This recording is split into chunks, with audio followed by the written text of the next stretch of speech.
here's something interesting that people don't know on YouTube. Now, debates, we're talking about religious debates, right? It's like rap battles in prison. Am I right or wrong? Where you got where you had to be. Am I lying when I say that you have to know your knowledge? Yeah, because there's people that know it. And would you tell these people? We'll check you on that. Well, hold on. Hold on. I want to, because I got a lot of people in my comment section that think that I don't know what I'm talking about. Not saying that you know what's going on, but from a perspective, would you tell the viewers? These are majority Christian viewers that are in my comment section who think I don't know my deen, my religion. Would you tell them to be a white Muslim in the Michigan Department of Corrections in our era? You had to know what you believe in. That's right. Because other Muslims will try you. They will test your knowledge. You know, you don't want, you look at a white boy wearing a kufi.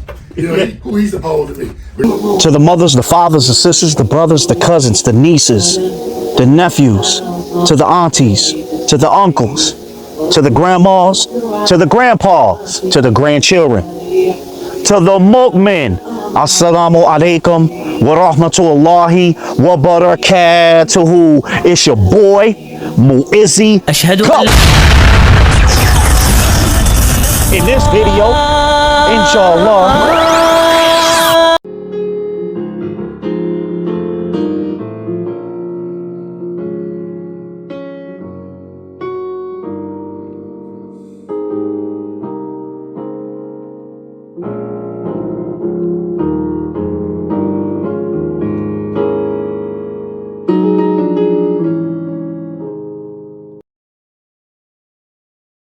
This individual is from the east side of Detroit. Yes, the bottom, Mac and Newport. Let's go. Mac and Newport. So here we go, Dez, man.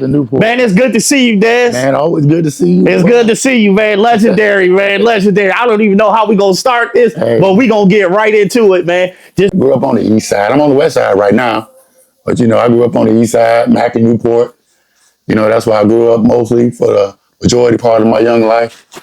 So you from the east side of Detroit? From the east side. Down and dirty east side. Down and dirty east side. Mac and down the street from Mac and Bewick. Okay, is there any so what did they call Mac and Newport when you were young? Did they have any type of slang words? Did they have a nickname for the street? No. I mean anything. It was just called Mac. It was just Mac and Newport. Mac and Newport. That's it. You weren't from Mac and Newport, you weren't from Newport. MashaAllah, man. MashaAllah. Okay, so now your family is a big family, right? Huge family. Huge family. And they are from that area, correct? Everybody. Okay, so now as a child, when you grew up, did you have a fair lifestyle? Did your father and mother was always there? There was no reason for me to even go to prison.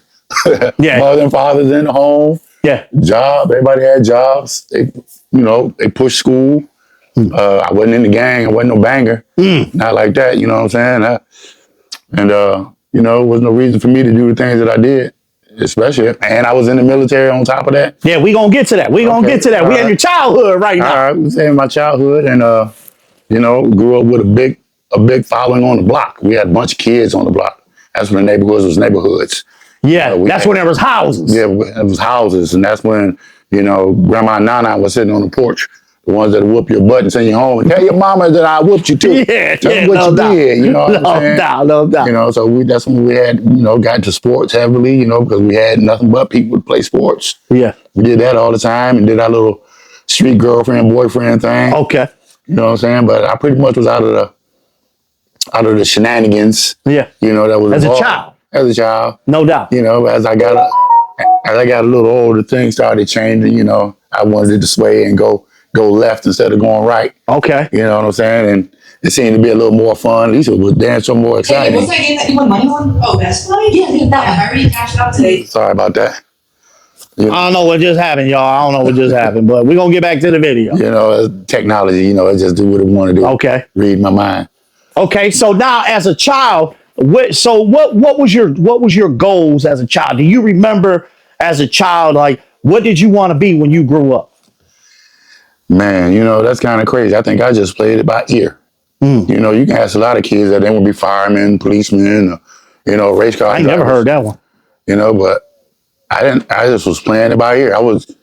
I was just going with the flow of what was going on. Yeah. You know. Okay. I hardly ever went to school. You know, I stayed in the music room. Yeah. Every time I went to school, I was in the music room. Yeah. Or the gym. Okay. You know, and it's a wonder I got the intelligence that I had to do anything. Yeah. I never went to any classes to learn anything. You know, so that was until I went to the military. Yeah. Then We're going to get to that. Right. I'm going to get to it. That. I'm going to get to it. So now, as your teenager years was basically, it wasn't no different than your childhood years, correct? Pretty much. So it was the same routine. You was into sports. You was running around the neighborhood. You had a big family. Y'all was eating at the dinner table. Mm-hmm. Okay. Y'all. So that's the type of environment that the black society that you know. That's right. Right. That was so the only thing I knew. There it is, right there. So there it is. So we have a member of the African American community, and from the east side of Detroit, it don't get no blacker than that. So you know what I'm saying. So he was raised his father and mother took care of him, and he wasn't abandoned as a child. So you was in the sports, you was in the music, you was just playing it by ear what you gonna be. Yeah. So now as a teenager, what made you go into the military? It was actually a joke. It was a joke? It was a joke. You know, I never heard this. Man, I gotta hear this one. I had a good friend. I used to go to Kettering High School, and me and him played jokes on each other. Kettering High School. Kettering High School. What's Kettering High School? Kettering High School is on Van Dyke in 94. East side. East side. There it is. East side, right up the street. What's the name of the team? Kettering Pioneers. Kettering Pioneers. Where y'all at? Yeah, that's right. Blue and white, baby. Blue and white. There it is. Blue Okay. and white, forever will be true to Kettering High School. So that was their motto. Yeah, that was their motto. I didn't know that, man. Yeah, but you know, we used to have some girls that used to sing that. That's the first time I heard it, but it stuck with me my whole life. And military. So you were telling me about the joke. Yeah. You were telling me about the joke. I had a good friend. He forgot what he was going to I forgot say. what the question. Yeah, I had a good friend named Fred Person. Fred Person. Fred Person. That was my guy. We always was cracking jokes on each other and everything. And, you know, like I said, we used to play jokes with each other. So back in the day, they used to have them little cards in the magazine, you know, the military cards, you know, join the army and this, that. He signed my name up on it and put all the information that he knew about me on it and dropped it in the mailbox. The next thing you know, I started getting phone calls from the military, you know, and my dad got the same name. So he was like, no, I'm too old. He answered the phone. Oh, I'm too old. My son too young. Click, hang up on him. Pops. Yep. He did that for about 2 years. I'm too old. My son too young. Yeah, you know He said, I'm too old. And my son too young. That was Pops all day. You know, I knew Pops, right? Right. Yeah. Oh, absolutely. I knew Pops very well. You stayed and talked to him more than I did. I didn't want to hear that all day long. You know, talking about his old movie. Yeah. Oh man, the movies. And then, man. I stayed in trouble in school so much that he eventually just gave me the phone. Here, son, it's for you. You do what you want to do. And they called me. Hey, you still want to join? I said, I didn't graduate. Did you do 4 years? I said, yeah, I did 4 years. That's all you need to do. I'll see you tomorrow. Came and picked me up. Yeah. And they wined and dined me at some Chinese restaurant and made me feel all recruiters. Good. Yeah, the recruiters came to my house. They took you to a restaurant? Yeah, they took a whole bunch of us to a restaurant, to a Chinese restaurant, buffet. Did y'all know recruiters take y'all to the restaurant? Yeah, I didn't know that. They looked like they were trying to get something from me. They were. They were trying to get a blank check on my life. They wanted that soul. They wanted my soul. I signed them a blank check for my life. That was it, man. So what branch of the military did you go in? I went into the Army. Army, you like what? 82nd, 101st? No, I didn't get involved in the 82nd. Well, I did, because my first job, I was what they call a tow dragging missile repairer. Okay. You have to look that up on YouTube to see what it is. And I had to go to... Well, what is it? It's a tank killers. You know, the TOW stand for tubular launch, optically sighted, wire guided. And they tank killers. They bad. Okay. And the dragon is the same thing. And it's bad as hell. And so I had to go to school to repair those. And there's a lot of technical, you know, equipment that goes with that, missile guidance systems and, you know, traversing unit, and wire cutters, all types of stuff on there. And I went to Redstone Arsenal, Alabama. Where? Redstone Arsenal, Alabama. Redstone Arsenal. That's where they made the space shuttle. Really? Yeah, that's where they made the space shuttle. I didn't know that. Yeah. Okay. So after Redstone Arsenal, Alabama, where did you get stationed at? I got stationed at Fort Bragg. Fort Bragg, Well, North Carolina. First, I went to airborne training. I thought I was going to be jumping out of airplanes. And that was 82nd. That was the 82nd. But I ended up... I know a little bit. I ended up getting attached to the 82nd, which is called the 782nd, which is a maintenance battalion. Because I was in maintenance. I was in combat. At that time, I was in combat. Yes, sir. So I didn't get a chance to wear my beret. You know, I wanted to wear my little beret. Yeah. We already know. Everybody else wore them little... Everybody loved the beret. If you don't love the beret, you a hater. Right. And it was a Prince beret, raspberry. I had the old raspberry beret Prince. I just sir. After you can wear your boots a certain type of way. You can wear them with your dress green uniform, your boots and everything. And they told me... Soldier. Yeah. I was looking good. Then when I got there, they was like, oh, you take that hat off. You take that beret off, put this hat on. You a leg. They call you a leg. If you're not jumping out of airplanes, you're considered a leg. That means you're on the ground. You're a ground soldier. Only airborne soldiers get to wear berets. You're gonna have people on the internet using that. Right after this. Watch. Hey, well, at least they know it's not stolen valor. Stolen valor! Because anybody that know what airborne is all about, they know exactly what I'm saying. Yeah, because I notice a lot of people like they always yell Marine Corps, United States Marine Corps. I say, bro, do you know what the All-American is? That's 82nd. Right. The 101st is the Screaming Eagles. They jumping from the sky. You got to come from that plane. The 101st is air assault. And they're from Kentucky. They repel a lot of helicopters. But I'm just saying, the combat starts in the sky. Yeah. It don't start at the ground. You coming from you swooping down on them. That's right. Yeah, that takes skill to do that. Death from above.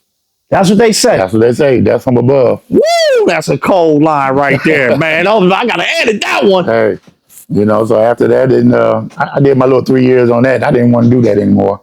So I wanted to get into some other stuff. So I ended up getting into what they call chaparral. Now I'm combat. Now chaparral is air defense. Yeah, you can look that up on YouTube. Chaparral and Vulcan units. And it looked like Darth Vader's spaceship. For real? On the back of a tank, and fire missiles. Heat-seeking missiles. So now you getting ready to go into combat. Before I went into combat, I was getting prepared. Chaparral. Chaparral. Chaparral. M730. M730, A1 Chaparral. I asked a guy what unit he graduated in. He didn't even remember. Oh, man. That means he ain't graduate.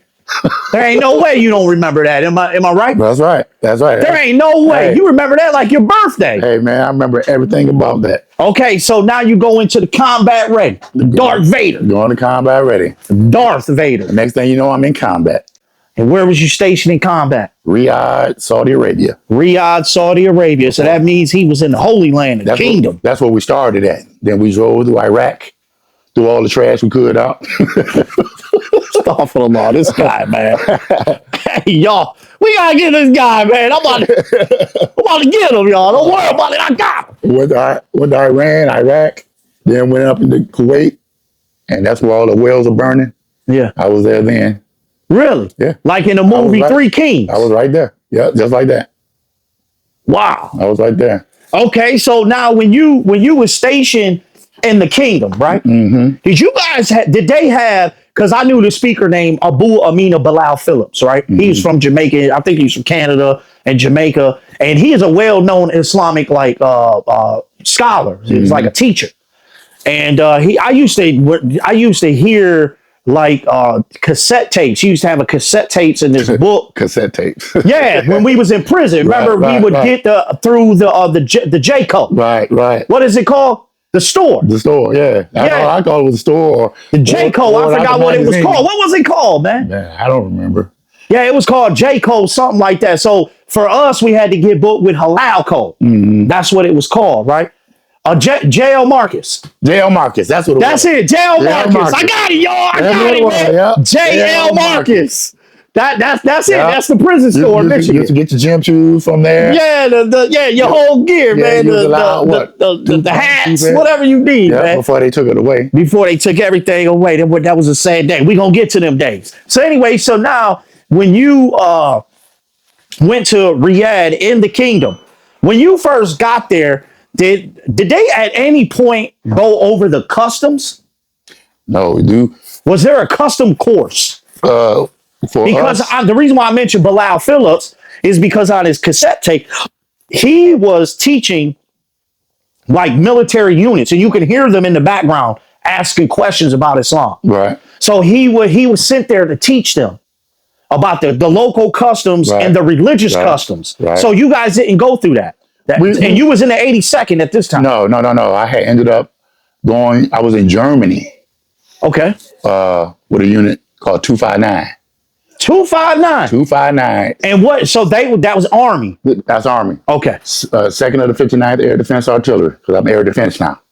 Yeah, with the Darth Vader. Right. So those go hand in hand with the what's the rocket everybody know now? The Patriot. Okay. The Patriot rocket, that was right when the Patriot Air came out, and I was part of the convoy. The big convoy, you see all the millions of vehicles going through the desert. Yeah. We rode on the outer edge, protecting the convoy from airstrikes. Okay. So now what I want to ask you, so they didn't teach you about any customs or anything? They did, but Okay, so let me hear. The customs were. Do you remember like what they said to you? Well, you know, or did they give you a book? I don't remember. No, they didn't go in that in depth. We was over there taking. Because y'all was in your own camp. No, because they really didn't care. We was over there. You know, King Fahd tried to do some things, you know, to make us feel like mercenaries, and we were there on our own business. You know, he wanted to pay each soldier a certain amount of money the time that we were there to go along with that, you know, accentuate our pay. Really? Yeah. How do you know this? Because that's what was said, and we turned it down. You know, when we get it from our higher ups, you know, it don't usually be watered down, especially in that situation there. I never heard of that, man. Because some of the other So this ain't no conspiracy. No, this was we was over there with Canadian troops. We was over there with King Fahd. King Fahd. Now I want to repeat this. Mm-hmm. King Fahd was treating y'all like you were mercenaries. We're like mercenaries. And this is in the Army, Army branch of the U.S. military. 1991. 1991. February when it kicked off, but I got there January the 3rd. And this wasn't a rumor. This was from your higher ups. Yeah.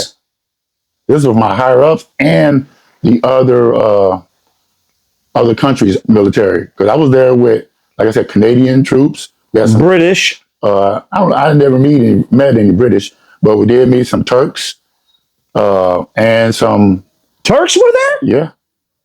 Yeah. I didn't know Turks were there. Yeah. They little small units. They fighting up in the north, in somewhere else. There was somewhere. The Kurds. Kurds, not Turks. Well, I said. You said Turks. That threw me off right there. I meant the Kurds. Kurds. I meant the Kurds. Yeah, that's what I meant. The Kurds. Yeah. Because they was beefing with Saddam. You know, it's been a long time ago. Now, I remember a lot of things. And something. Hey, bro, you good, bro. You good. And, I'm going to edit everything. Don't worry about it. Yeah, and, you know, I mean, like I said, I met some of the other, I don't know if you would call them Muslim countries. Yeah, you know, and a lot of the customs that we learned, Arab countries, right. A lot of the Arab countries, I met their people. I played dominoes with a Bedouin. You played dominoes with a Bedouin? And he tore us up. He knew how to play dominoes. He knew how to play dominoes, yeah. You know. So this dude from the desert. From the desert. Did he have a camel? No, he had a Toyota. That's what they do. Hold on. A Toyota. You played dominoes, American style dominoes. Right. Me, I can't remember. We talking about Ice Cube. Yep. What did Ice Cube say? I forgot. Huh? What did he say in the video? Dominoes, mother. I can't say the rest. What's happening? Yeah, what's happening? Right. So me and the guy. Did you ever tell him that? Oh, because you didn't beat him. No, he didn't beat him, but because he knew how to play. He knew how to play. He was playing this blind. He wasn't even really looking at it. He looked at him once or twice, and he was just pulling him out the pile. So we think we locking up the board or whatever. He pulled the domino out, hold it up to us, and laugh like, you know how you slap the ace on your forehead and then the spades. That's what he do. If he could put that domino on his head, he would did it. And we was all fall out, man. That guy, he was something else. Okay. You know, so the customs, we ended up, you know, we saw what to do and what not to do. You know, we saw the females, you know, because they did have a little store around there. Yeah. And, you know, we were going to the store. Now, this one camp. Yeah. Was y'all allowed outside of camp? Yeah. Yeah. I didn't know that. We didn't know. The way they was making it look like y'all just couldn't move around or nothing. No, it wasn't no walk around and stuff. We would make plans or trips that go to the store, get whatever. Mainly it was ice. when they still had ice. But we only got that for a little while. But you can go there and get the little fake cigarettes they call BDs. What they call? BDs. BDs? BDs. They look like joints with little strings on the end. They had cigarettes in the kingdom for y'all? Yeah. And the kingdom was selling? In the store. They had this. I never knew that. Yeah, they had cigarettes. They look like they're all homemade. They got little strings wrapped around. Like the bugler. Yep. And they had yellow strings, red strings, blue strings wrapped around, depending on which kind you like. Just like Pall Mall, Newports, whatever. That's what they had too. They had the same thing.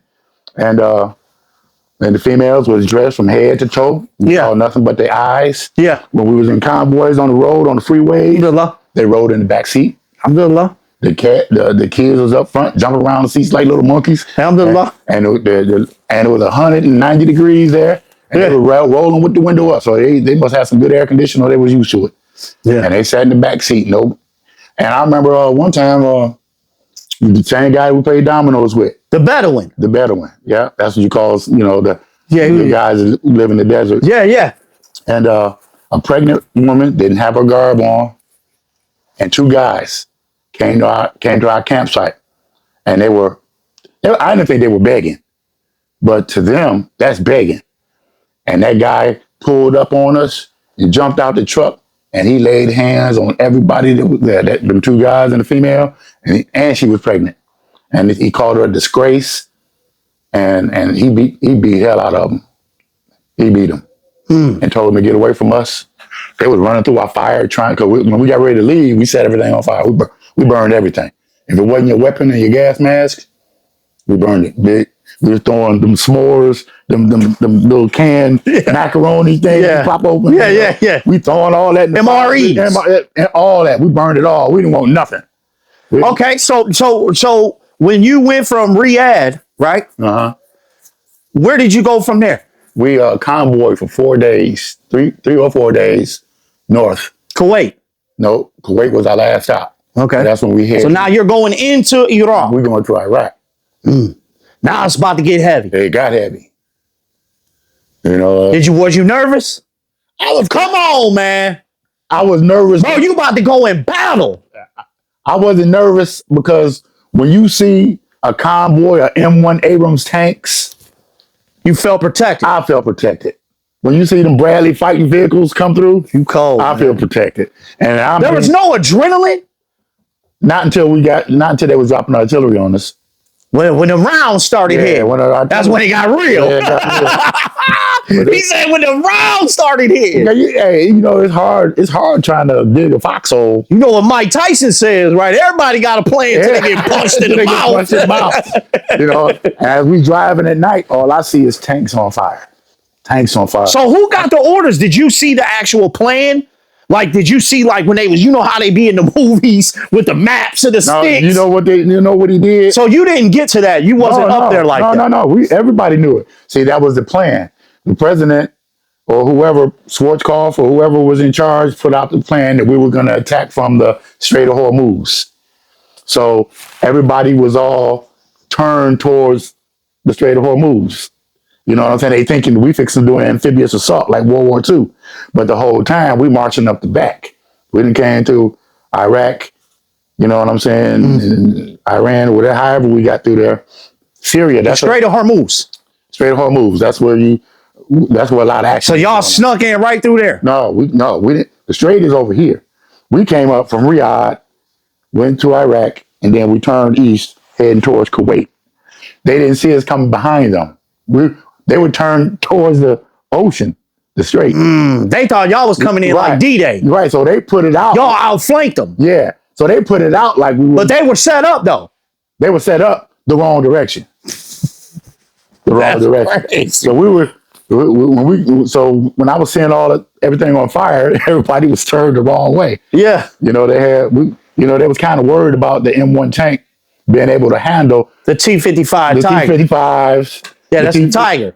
I don't know what it was. Yeah, it's a T-55. That's the Russian made. Yeah, okay, yeah. That could have put up a fight against them, according to the National Geographic. If they would have stuck their head out the turret, what they call the top piece of turret, right? Turret, yeah. But they were looking in the glass, and so the battlefield was this small. You know what? That's what National Geographic said. I watched the biggest tank battle on National Geographic. Watch that. And it didn't the happen. American general said the battlefield could have been different if they would have got up out of the turn, if they would have got up out of the gun turn and looked around. You know, But their battlefield was this big instead of this big. and you know what? That's somewhat right, because when we questioned them after they were sitting down having coffee. This is POWs. No, yeah, they were surrendering to everybody. Okay, we're going to get to that. Hold on. So now when you get ready to cross into Iraq, right? Mm-hmm. And so at what point did you say, man, this is real? It was real when I landed. Just because I wasn't nervous or, I was excited. That's what it was. It was excitement. Adrenaline. Yeah, because when the plane door opened, all I felt was heat. Even, in January, it was still hot. It was still 100 and something degrees. So death didn't even cross your mind. You was just like, because I knew we were superior. I just felt confident, and I was young too, so I was still kind of stupid. yeah, you're still cocky. Yeah. Okay, so now when contact hit, put me in that moment. What was you doing? What was you in? What did you look like? Who was next to you? Do you remember the person next to you? I remember First contact. I remember that. First contact. I remember I had this young white boy. I never forget. I can't remember his name, but I'll never forget it. And I'm watching stuff explode. I wasn't in my air defense. What are you in? I'm in the truck now. I'm in the Deuce Amphibious. and a half. No, this is Deuce and a half. Humvee. Deuce and a half. Yeah, regular old John Rambo truck. Because I was only a corporal at the time, so a sergeant had ended up coming in country, so he ended up getting a senior gunner position, which I was a senior gunner, but he was a sergeant. Okay. And so he ended up getting inside my air defense vehicle, Darth Vader vehicle. So now I'm running everything else in the platoon. Basically, like, I got the extra missiles, I got the ammo, I'm like supply. I'm almost like supply now. And but you on the flank. No, I'm not in the flank now. I'm in the convoy now. Oh, you're in the convoy. I'm in the convoy. Darth Vader vehicle. No, Darth Vader vehicle was on the outside. And then you switched to the other vehicle. I switched to the other vehicle. What was it called? A Deuce and a half. Deuce and a half. Yeah. I don't know these terms, man. 2.5 ton truck. And okay. And I remember everything was just blowing up. First contact. And I remember all the. Did you hear the explosions? Yeah. Yeah, I had to make a call on the radio, like, who was that? What happened? You know what I'm saying? Yeah, were they close? Yeah, they're very close. I'm literally driving. So by. now they got eyes on y'all, is what you're saying, because they're locking in. Yeah, they got eyes. Yep, but they're not doing them any good because they got this thing that we call the pink elephant. What's that? It is a artillery identifier. Whenever they shoot artillery. Okay. Just like what they got now, the police are getting now, where they can detect gunshots. Okay. Military been had that. But it looked like a big old dump truck. And they got a big old radar thing on the back of it, and it comes up. I think I seen those on the news. Boom, we homing in on them, and then they send the MLRS out, and it's destroying Go right to it. Tearing them up. So by the time by the time they get one shot off, y'all already hitting them. Y'all already hitting. And basically they were howitzers, right? Yeah. 150. I don't know howitzers. Yeah. I only know ours, 155s and stuff like that. Yeah, okay. So now you're taking contact. Mm-hmm. Okay. So now you're on the radio. You got a white boy next to you. What's he doing? Crying. And I looked at him like Tom Hanks. There's no crying in baseball. He was crying. You trying to be like, bro, we getting fired at. And I'm like, I swear to God, man. In the Deuce and a half. In the Deuce and a half, I'm riding because we in this deep sand. It's like 2 feet deep. And this riding. War story. And next thing you know, I know he's not. Because I got to keep my eye on the back of the vehicle in front of me because, once you get too far, the lights, because we're not driving with headlights on, we're driving with I don't know the proper name for them, but the lights on the back, when you put it in night mode, they get like 4 dots on it. If you see 4 dots, you too close. If you see 1 dot, you too far back. You got to see. Hold on, we giving them too much game, bro. We can't give them too much. Y'all getting too much because y'all ain't like, share, subscribe to the channel. Now what you talking about? They got 4 dots. Yeah, you getting too close. If they got the V, they got the dots like that. No, it's really like it's in the back of the lights, the tail lights. This is what they train you. This is what they teach you. Yeah. All military vehicles got them. And it's really 4 little lines, and they got lights in them. And when they're really far away, it looks like one. That means you're too far. And if you see all 4 of them, that means you're too close. But what you want to see is 2 of them. When you see 2 of them, that means you're at the right interval. You don't want. So that's how they know how to space out. That's how we know how to space. I never knew that, bro. I was like, how do they know? Like, you know how they drive separate? Yeah. How do they know exactly it? Because, you know, the military, they're tactical with their information. Mm-hmm. They're like, look, this is the way we want it. So the reason why they space them out is because of contact. Right. And that is the method that they use at night. You don't want to be too close to somebody else is getting shot at or blown up. You know what I'm saying? So they, you know, they give it a pretty decent amount of space, you know, for us not to get. You don't want to get lost in the desert. You don't want to miss the turn that they make. Why? You can't see jack nothing. You can't see your hand in front of your face. Literally, you cannot see your hand in front of your face. So you got to stay with that convoy. Because if you drive up in the wrong perimeter, you're going to get shot. And you don't know where the heck it's coming from. And no, it's your own people. Oh, because they can't see you. They can't see you. All they hear is noise. Right. And you're not there to be sitting talking about some halt. Who goes there? We're in the combat zone now. Yeah, the combat. They shooting. Battlefield. They got AT-4s. AT-4s, they took the place of the long rocket, you know, the Arnold Schwarzenegger. Which, you know, when they fired that on, when I actually seen one of those fire, when I saw a law fired, it's nothing like what they show on TV. The back blast that come out of the back of that is 3 times as big as when the rocket come out of it. So when people saying, man, you see that little puff of smoke in the movies, that's garbage. That's garbage. It's a major explosion come out the Hollywood. back of that thing. Okay, so now after you see combat, so the combat stopped, of course, when the war was going on, right? Now you actually after you saw the combat, how long did the combat last? It didn't last that long. It right? lasted about 3 weeks. We had to get rid of the Republican Guard. Okay, so you actually were in the fight now. Yeah. You're in it. Yeah, we in it now. So we gave the Republican Guard a chance. That, you know, that's Saddam Hussein's elite force. Okay, yeah. You know, that's a special force. Iraqi Republican Guard. Yeah. You know what I'm saying? So once we mobbed up in Kuwait, they started blowing everything up.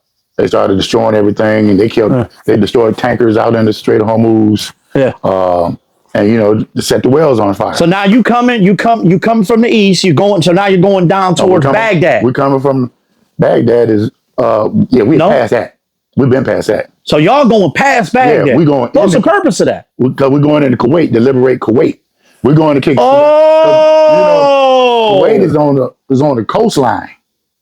It's on the coastline. So y'all come. Oh, y'all on the other side. Right. So y'all shooting across. Yeah, we shooting over towards the ocean. I thought the opposite way. I'm thinking it's like you're going this way and then looping. No, we went up and so y'all just basically outflanked them. Yep, we just went up in there and we just overwhelmed them. So now you get into Kuwait, right? Mm-hmm. Okay. So what was the first thing you seen in Kuwait? Like, did you get contact while you was in Kuwait? No, I didn't. No contact. No, because they said they were looting. Were they actually looting stuff in Kuwait? At this time, well, you know, they got citizens too. Yeah. They got civilian people that now Saddam Hussein and tore up everything. And they don't have any life going on now. They're not exporting any more oil. You know, Kuwait owns like 6% of the world's oil. No, I didn't know that. Saudi Arabia only owns 2%. And Saudi Arabia is one of our biggest oil suppliers. Yeah. Well, people that own oil in the world. Yeah. But Kuwait has more than they do. And to see all them hundreds of wells on fire. That was crazy. And to have... Did it block out the sky? It blocked out the sun. Literally. So that's true. That's true. It literally blocked out the sun. So when they talk about these nuclear winters, when if something blow up and it's going to throw dust in the air and it's going to block out the sun for 20 years, you can believe it. Yeah. Because that was just that was just oil. That was just oil burning. And one day the wind shifted and it shifted. You can see the oil go up, and then once it hit so high, it started going that way. You could see the wind. And it was 12 o'clock in the afternoon. 100 degrees. So did they have you in the bio-suits like in the movie, what's the movie, Jarhead? Yeah. Were y'all in bio-suits like that? Yeah. Chemical suits. Okay. But you got What they call 'em? They call mop suits. Mob suits. That's what it was. Mission oriented, something posture. I can't. Yeah, it don't matter. I can't think of the name of it. And you got certain levels of mop that you go into. Like mop 1, you might just have on that jacket and the pants. Yeah. And then Like in the movie. Yeah, and mop level 2, they got the special boots. You seen Jarhead, right? I think I have. I don't watch pretty much all of them. I just don't Yeah. remember which one go to who. Okay, so now when you go into Kuwait, so basically y'all go in and We're just cleaning up now. y'all just cleaning up. Everything goes as planned according to how you believe at that time. You're young, you're cocky. You done seen combat. Where do you go from there?